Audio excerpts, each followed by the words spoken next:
नमस्कार, मी मानसी तुम्हा सर्वांचं अगदी मनापासून स्वागत करते।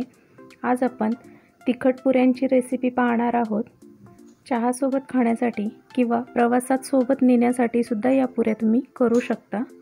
सर्वात अगोदर या पुऱ्यांसाठी लागणारे वाटण तयार करून घेऊयात। एका मिक्सरच्या भांड्यामध्ये 2 ते 3 हिरव्या मिरच्या, 10 ते 12 लसूण पाकळ्या, अर्धा चमचा जिरं व अर्धा चमचा ओवा टाकून त्याचं वाटण तयार करून घ्यायचं।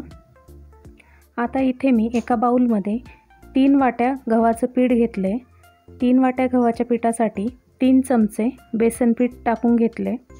हे दोन्ही पीठं मिक्स करून घ्यायचे। आता या पिठामध्ये 2 पळी कडकडीत असं तेलाचं मोहन घालून घ्यायचं। मोहन घातल्यानंतर चमच्याच्या साहाय्याने मिक्स करून घ्यायचं व थोडंसं थंड झालं की हाताच्या साहाय्याने हे मोहन या पिठाला चोळून घ्यायचं। आता या पिठामध्ये पाव चमचा हळद, अर्धा चमचा काश्मीरी लाल तिखट, 1 चमचा धनेपूड, 2 चमचे पांढरे तीळ, 1 चमचा कसुरी मेथी, तयार मिरचीचं वाटण व खूप सारी बारीक चिरलेली कोथिंबीर घालून घ्यायची। त्याचबरोबर चवीप्रमाणे मीठ टाकून हे सर्व जिन्नस मिक्स करून घ्यायचे। या पुऱ्या करण्यासाठी इथे मी कमी तिखट मिरचीचा वापर केला आहे। तुम्हाला जास्त तिखट हवं असेल तिखट मिरची वापरली तरीही चालेल। आता या पिठामध्ये थोडं थोडं पाणी घालून याचं घट्टसर असं पीठ मळून घ्यायचं।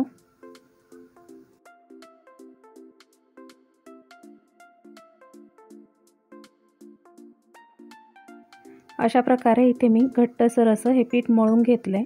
आता या तयार पिठाचा एक गोळा घेऊन त्याला थोडंसं पीठ लावून नेहमीच्या पोळीपेक्षा थोडीशी जाड ही पोळी लाटून घ्यायची। पोळी लाटून झाली की एका ग्लासाच्या साहाय्याने याच्या पुऱ्या कट करून घ्यायच्या। आता इथे मी गॅसवरती कढईमध्ये तेल गरम करायला ठेवलं होतं। तेल गरम झालं की या तेलामध्ये एक एक करून या पुऱ्या सोडून घ्यायच्या। पुऱ्या तळत असताना गॅसची फ्लेम मीडियम ठेवायची।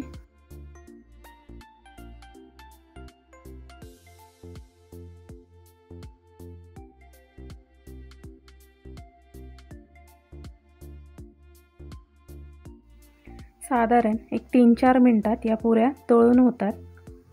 इथे आपली पुऱ्यांची पहिली बॅच तळून झाली आहे। सेम प्रोसेस रिपीट करून राहिलेल्या सर्व पुऱ्या तळून घ्यायच्या।